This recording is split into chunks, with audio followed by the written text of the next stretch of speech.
Welcome to study ज्ञान। आज की वीडियो में हम एक नई क्लास को शुरू कर रहे हैं जो कि है बीए सेकंड सेमेस्टर की क्लास। इससे पहले की जो क्लास है बीए फर्स्ट सेमेस्टर की वो अभी अधूरी है, उसको हम जल्द से जल्द पूरा करने का प्रयास करेंगे और भी वीडियो आपके लिए बनाएंगे। तो वीडियो पर और चैनल पर ऐसे ही बने रहे। तो आज हम संघवाद और उसके कार्य प्रणाली के बारे में बात करेंगे कि संघवाद क्या है। यदि आपको संघवाद के बारे में थोड़ा और डिटेल से पढ़ना है, एक वीडियो इसके उपलब्ध कराई जा चुकी है। यदि आपको संघवाद के बारे में और डिटेल से पढ़ना है तो उस वीडियो को जाकर देखें। इसका लिंक मैं आपको डिस्क्रिप्शन में दे दूंगा। उसमें हमने बात करा था शाकाहारी संघवाद और प्रतिस्पर्ध संघवाद के बारे में। तो आज हम इस वीडियो शुरू करते हैं। हम बात करते हैं संघवाद के बारे में। तो संघवाद क्या है?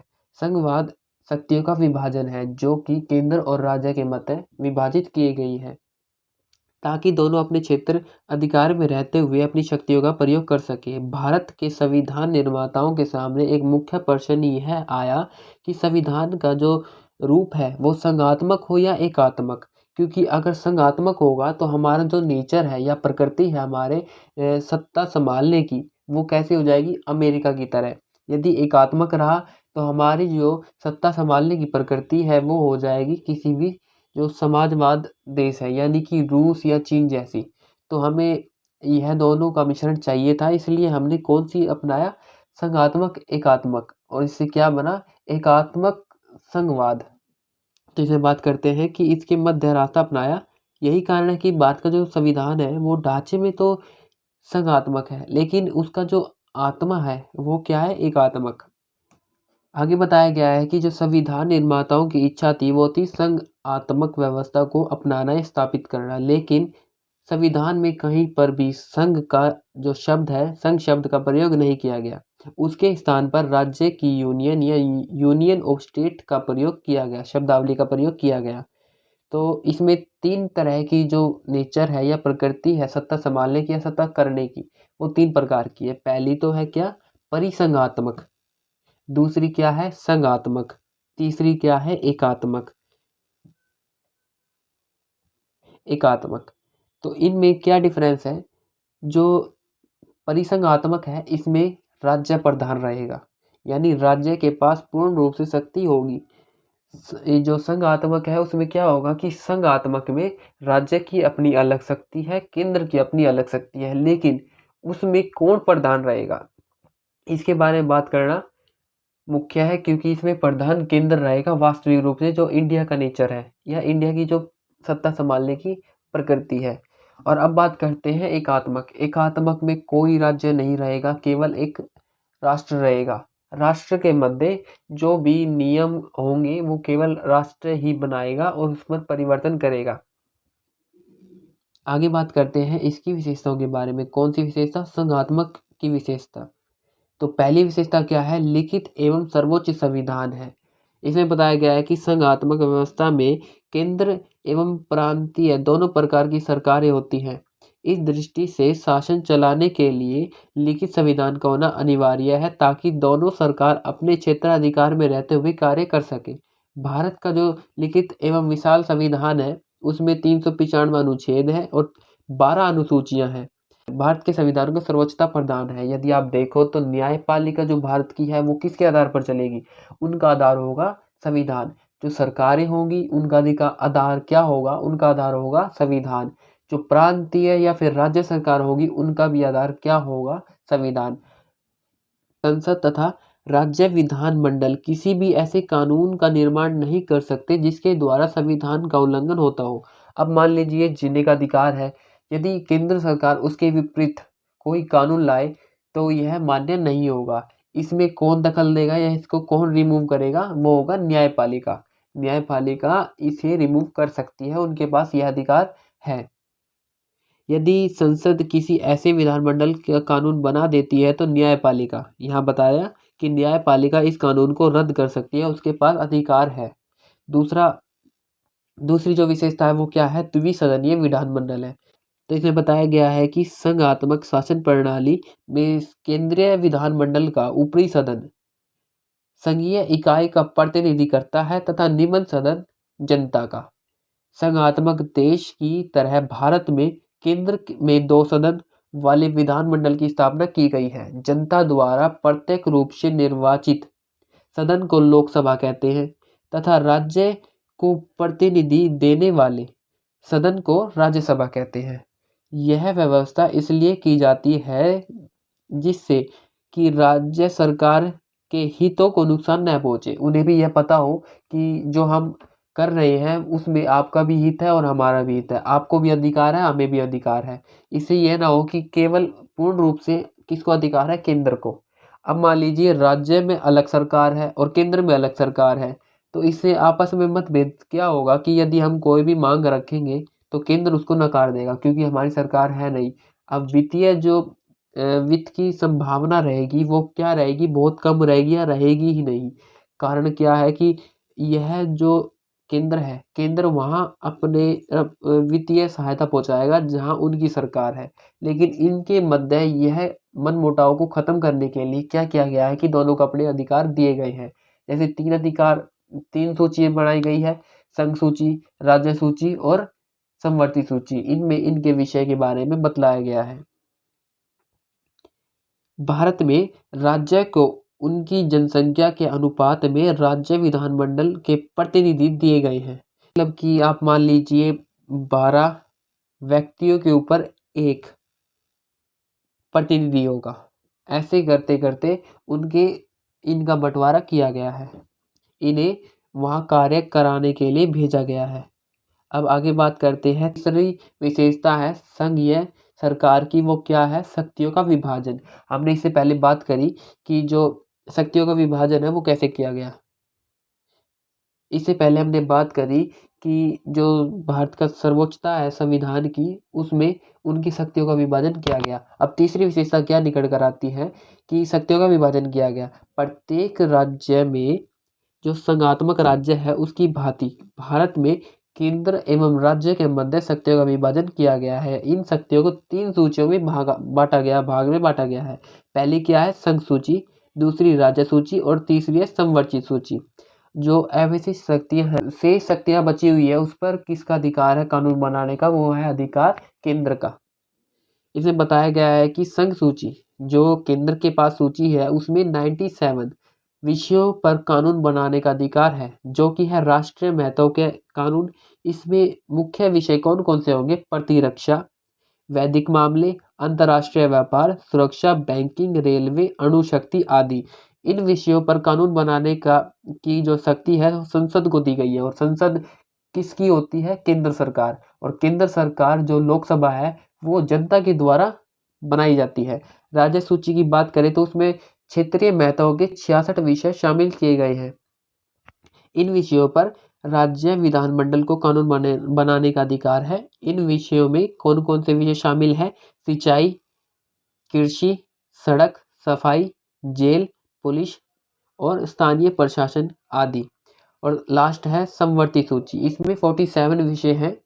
इन विषयों पर केंद्र और राज्य दोनों को कानून बनाने का अधिकार दिया गया है। लेकिन इसमें भी महत्वपूर्ण क्या होगा, यदि राज्य कोई कानून बनाता है या फिर वही कानून केंद्र बनाता है तो इसमें सबसे ज़्यादा मान किसका होगा, केंद्र के कानून का। क्योंकि जो इसमें हीन रूप से समझा जाएगा उनके कानून को, क्योंकि ज़्यादा उनके पास सोर्स नहीं होंगे और कोई इतने आंकड़े नहीं होंगे कि उनका जो कानून बनाया गया है वो पूर्ण रूप से जनता की भलाई के लिए कार्य करेगा। यदि केंद्र सरकार राज्य सरकार द्वारा निर्मित कानून में संघर्ष हो जाए तो केंद्र सरकार का जो कानून है वो मान्य होगा, राज्य सरकार का कानून इसमें मान्य नहीं होगा। इस सूची के मुख्य विषय कौन कौन से होंगे, विवाह, तलाक, गोद लेना, निवारक नजरबंदी, उत्तराधिकार, बिजली, शिक्षा आदि। वह विषय जिनका उल्लेख उपयुक्त में नहीं किया गया उन पर कानून बनाने का अधिकार किसका होगा, केंद्र सरकार का। अतः इन विषयों पर संसद कानून बना सकती है, उनके पास यह अधिकार है। अब अगली जो विशेषता है संघीय सरकार की वो क्या है भारत में, चौथी है न्यायपालिका की सर्वोच्चता। आपको पता होगा कि इसके अंडर कौन कौन आएगी, हमारी पूर्ण सरकार आएगी, इसमें पूर्ण जनता आएगी। यानी कि आप मान लीजिए भारत की जो बाउंड्री है उनके अंदर जो भी चीज़ है जो भी वर्ग है, जो भी समूह, जाति, पंथ, जो भी आदमी है, वो न्यायपालिका के अंडर आएगी। वो इनके द्वारा बनाए गए कानून या हटाए गए कानून का सम्मान करेगी। भारत में न्यायपालिका की सर्वोच्चता प्रदान की गई है। भारत में न्यायपालिका की सर्वोच्चता प्रदान की गई है। भारत में सर्वोच्च न्यायालय संसद अथवा राज्य विधानमंडल द्वारा पारित ऐसे कानूनों और केंद्र अथवा राज्य सरकारों द्वारा जारी किए गए ऐसे आदेश को अवैध घोषित कर सकती है जो संविधान का उल्लंघन करती हो। यानी कि आप मान लीजिए, आप यही पता लग गया है कि जो संविधान के रक्षक है वो कौन होंगे? न्यायपालिका। भारत में सर्वोच्च न्यायालय के निर्णय केंद्र एवं राज्य सरकार द्वारा इसे मानने के लिए बाध्य होंगे। अगली विशेषताओं के बारे में बात करते हैं। अब आ गई है कौन सी विशेषता? एकात्मक विशेषता। इससे पहले हमने बात करी संघात्मकता की विशेषता के बारे में जो भारत में अपनाई गई है। एक तो लिखित संविधान है, सर्वोच्च संविधान है, द्विसदनीय विधानमंडल है। तीसरा क्या था? शक्तियों का विभाजन किया गया है 3 विषयों में। चौथा क्या था? न्यायपालिका की सर्वोच्चता थी। अगला है भारतीय संविधान की एकात्मक विशेषता। एकात्मक विशेषताओं में पहली विशेषता क्या है? एकहरी नागरिकता। इसमें बताया गया है कि प्राय संघात्मक राज्य में दोहरी नागरिकता होती है। जैसा मैंने बताया था इससे पहले, यदि हम पूर्ण रूप से संघात्मक व्यवस्था को अपना लेते तो क्या होता? हमारी जो प्रकृति है या शासन करने की नीति है वो कैसे हो जाती है? अमेरिका की तरह। उसमें क्या है कि राज्य की अपनी अलग नागरिकता है और केंद्र की अपनी अलग नागरिकता है।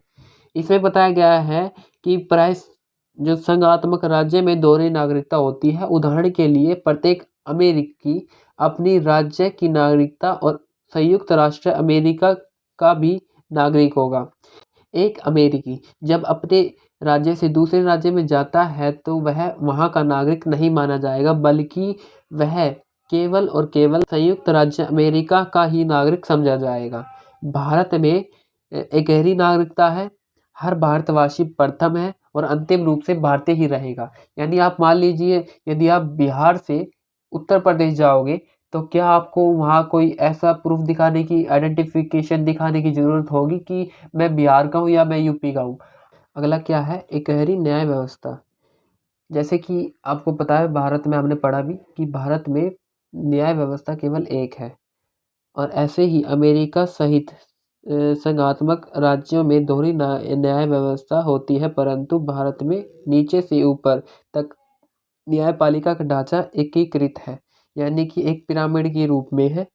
यहाँ तो क्या होगा? हाई कोर्ट होगा और यहाँ डिस्ट्रिक्ट कोर्ट होगा और सबसे ऊपर कौन होगा? सर्वोच्च न्यायालय, सुप्रीम कोर्ट।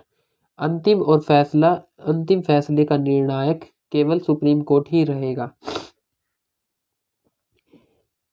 यहाँ उच्चतम न्यायालय न्यायपालिका के शिखर पर स्थित है। उच्चतम न्यायालय का देश के सभी न्यायालयों पर नियंत्रण होता है। इसके साथ ही संपूर्ण देश के लिए एक जैसे दीवानी और फौजदारी मुकदमे बनाए जाते हैं। दीवानी मुकदमे कौन से हैं? जो जमीन से जुड़े मामले हैं। फौजदारी कौन से होंगे? जो लड़ाई से संबंधित मामले हैं। अगली विशेषता के बारे में बात करते हैं तो वो है वित्तीय आयोग की स्थापना। हमने इसके बारे में बात किया था। यदि अलग अलग राज्य में अलग अलग सरकारें हैं तो भारत में वित्त आयोग की नियुक्ति राष्ट्रपति द्वारा की जाती है। इस आयोग की सिफारिश के आधार पर ही केंद्र एवं राज्य के मध्य राजस्व का वितरण किया गया है। राष्ट्रपति द्वारा नियुक्त किए जाने के कारण इस आयोग पर केंद्र सरकार का नियंत्रण है। अगली विशेषता के बारे में बात करते हैं, अखिल भारतीय सेवा। यह भी केंद्र सीधा राज्यों के लिए नियुक्त करते हैं। जैसे भारत में अंग्रेजों के समय से अखिल भारतीय प्रशासनिक सेवाएं तथा भारतीय पुलिस सेवाएं चलाई जा रही हैं।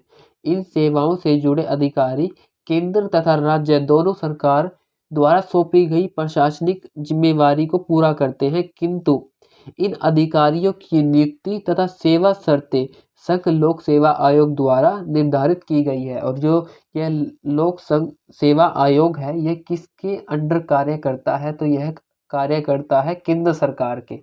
5वीं विशेषता वो क्या होगी? केंद्रीकृत नियोजन। देश के आर्थिक विकास के लिए योजना आयोग का गठन किया गया है। योजना आयोग का अध्यक्ष प्रधानमंत्री होते हैं और प्रधानमंत्री केंद्र के होते हैं। यह आयोग राज्यों के लिए तरह तरह की योजनाओं का निर्माण करते हैं, उन्हें देते हैं, उन्हें बताते हैं, जिसके आधार पर राज्यों का विकास संभव होता है। हालांकि योजनाओं को बनाते समय राज्य सरकार की भी सलाह ली जाती है, किंतु इस विषय में अंतिम निर्णय किसका होगा?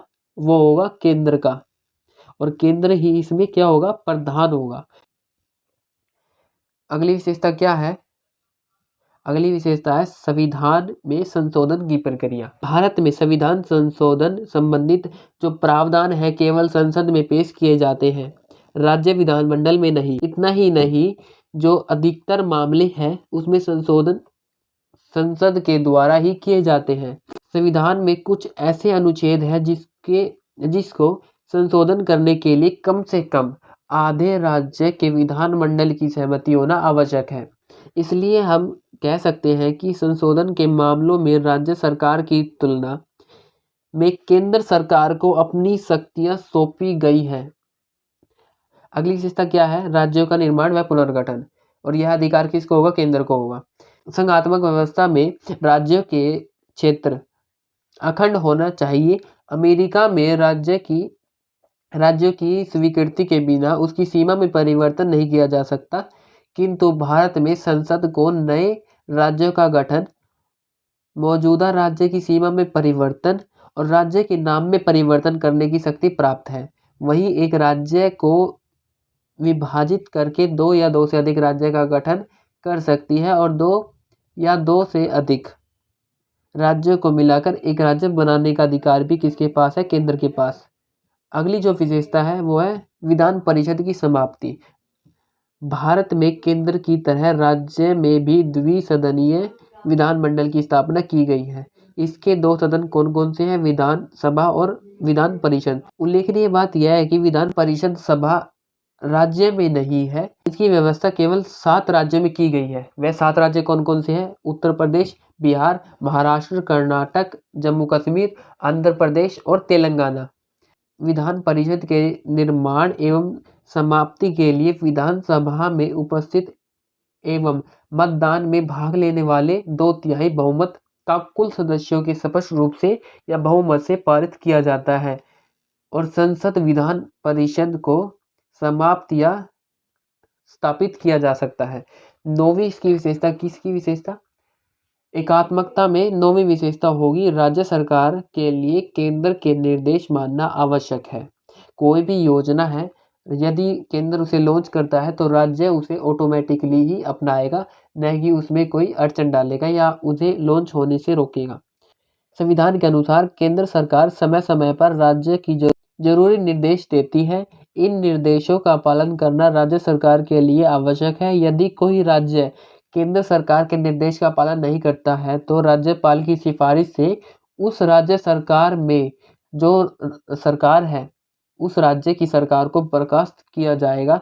इसलिए राज्य सरकार को केंद्र सरकार के अनुरूप कार्य करना होगा। अगली विशेषता क्या है? आपातकाल में एकात्मक शासन। आपको पता होगा कि 3 जो अनुच्छेद है 352, 356 और 360, इसमें क्या होगा? यदि इनको लागू किया गया तो जो सत्ता है वो राष्ट्रपति, उनको वह शक्ति मिल जाएगी। संपूर्ण देश की शक्ति किसके हाथ में आ जाएगी? राष्ट्रपति के हाथ में। भारत में संविधान के अनुच्छेद 352, 356 और 360 के अंतर्गत राष्ट्रपति द्वारा क्रमशः राष्ट्रीय आपातकाल, राज्य में जो संवैधानिक तंत्र असफल हो जाने के बाद और आपातकाल में वित्तीय आपातकाल की घोषणा की जा सकती है। आपातकालीन स्थिति में राज्य की जो स्वायत्तता है उसका हनन होता है और संघात्मक व्यवस्था एकात्मक व्यवस्था में बदल जाती है। संघात्मक में क्या था कि सरकार को और राज्य सरकार और केंद्र सरकार को अलग अलग शक्ति मिलेगी, और एकात्मक में क्या था कि एक ही शक्ति रहेगी, एक ही शक्ति का सोर्स रहेगा, राष्ट्रपति। अगली विशेषता क्या है? राज्यपाल की नियुक्ति। राज्यपाल की नियुक्ति के बारे में आपको पता होगा कि राज्यपाल की नियुक्ति केंद्र द्वारा की जाती है। किसके लिए? राज्य के लिए। भारत में राज्यपाल राज्य का संवैधानिक मुखिया होता है। राज्यपाल की नियुक्ति पद से हटाना या स्थानांतरित करना राष्ट्रपति द्वारा केंद्र सरकार के परामर्श के आधार पर किया जाता है। यहाँ भी कौन आ गया? केंद्र सरकार। संसदीय प्रणाली के अनुसार राज्यपाल को मुख्यमंत्री के परामर्श से कार्य करना चाहिए, किंतु व्यवहार में वह केंद्र सरकार के संकेत पर कार्य करता है। यही कारण है कि भारतीय संविधान में राज्यपाल का पद अत्यंत ही विवादास्पद है। 1967 से आज तक जो समान परिस्थितियों में अलग-अलग राज्यपाल का व्यवहार समान नहीं है। पीलू मोदी के अनुसार जो राज्यपाल ने संवैधानिक मुखिया होने की अपेक्षा केंद्र सरकार के गृह मंत्री के चपरासी के रूप में कार्य किया है। संक्षिप्त में भारत में केंद्र सरकार के नियंत्रण के कारण राज्यपाल की भूमिका संघात्मकता में विरोधी की रहती है। 12वीं जो विशेषता होगी किसकी? एकात्मक भारतीय में एकात्मकता की, तो वो क्या होगी? शक्तियों का विभाजन केंद्र के पक्ष में। अधिकतर जो कानून है वो किसके पक्ष में है? केंद्र के पक्ष में। भारत में जो संविधान में भारतीय संविधान में शक्तियों का विभाजन केंद्र के पक्ष में रखा गया है। संविधान द्वारा केंद्र को 97 विषयों पर और राज्य को मात्र 66 विषयों पर कानून बनाने की शक्ति सौंपी गई है। समवर्ती सूची में दिए गए दोनों विषयों पर निर्माण करने की शक्ति किसको है? केंद्र को। केंद्र और राज्य के कानून में टकराव होने पर केंद्र की जो निर्मित कानून है उसे मान्य होगा, न कि राज्य। इतना ही नहीं, अवशेष जो बची हुई शक्ति है वो किस पर कानून, वो कौन कानून बना सकता है? केंद्र। यही उल्लेखनीय है कि संघ सूची में दिए गए विषय अति महत्वपूर्ण और संसदीय विशेषता परिस्थितियों में राज्य सूची में दिए गए विषयों पर कानून बना सकती है। अगली विशेषता 13वीं विशेषता होगी बुनियादी मामलों में एकरूपता। भारतीय संविधान में अनेक मौलिक बातों की बात की गई है, एकरूपता की स्थापना करता है। इस प्रकार की एकरूपता विश्व के अन्य संघात्मक संविधान में मौजूद नहीं है। कौन कौन सी? पहली तो है समान दीवानी और फौजदारी जो कानून है उसमें एकहरी न्याय व्यवस्था के द्वारा एकात्मक प्रवृत्ति को बढ़ावा दिया जाता है। दूसरी है वित्तीय मामलों में एकरूपता हेतु नियंत्रक और महालेखा परीक्षक की व्यवस्था की गई है। तीसरी है प्रशासनिक मामलों में एकरूपता लाने के लिए अखिल भारतीय सेवाएं जैसे IAS या IPS की व्यवस्था की गई है। अगली है चौथी चुनावी मामलों में एकरूपता की स्थापना हेतु भारतीय चुनाव आयोग की स्थापना की गई है। इससे आपको अंदाजा हो गया होगा कि अभी तक जो भी राज्य को शक्ति मिली है उस पर किसका अधिकार है? केंद्र का। और केंद्र जो कानून बनाएगी वो उसे मानने के लिए बाध्य रहेगा। कौन? केंद्र। केंद्र के जो कानून है वो महान है और जो राज्य के कानून है वो निवारण है, या उन्हें हटाया जा सकता है, उन्हें बदला जा सकता है, उनमें परिवर्तन किया जा सकता है। हमने अभी तक जो बात करी थी कि एकात्मकता, संघात्मकता और परिसंघात्मकता, इनमें डिफरेंस के बारे में, तो आज के समय में परिसंघात्मकता कहीं भी देखने को नहीं मिलती है। ज़्यादातर मामलों में कौन सी व्यवस्था मिलेगी? संघात्मक व्यवस्था।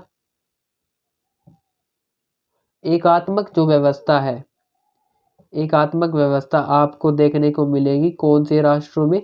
जो छोटे छोटे होंगे, जो राष्ट्र छोटे हैं उनमें आपको यह देखने के लिए मिलेगी। तो आज की वीडियो में बस इतना ही। उससे अगली वीडियो में हम बात करेंगे इसके संबंधों के बारे में। तो वीडियो देखने के लिए आपका धन्यवाद। यदि वीडियो आपको अच्छी लगे तो लाइक, कमेंट, शेयर जरूर करें।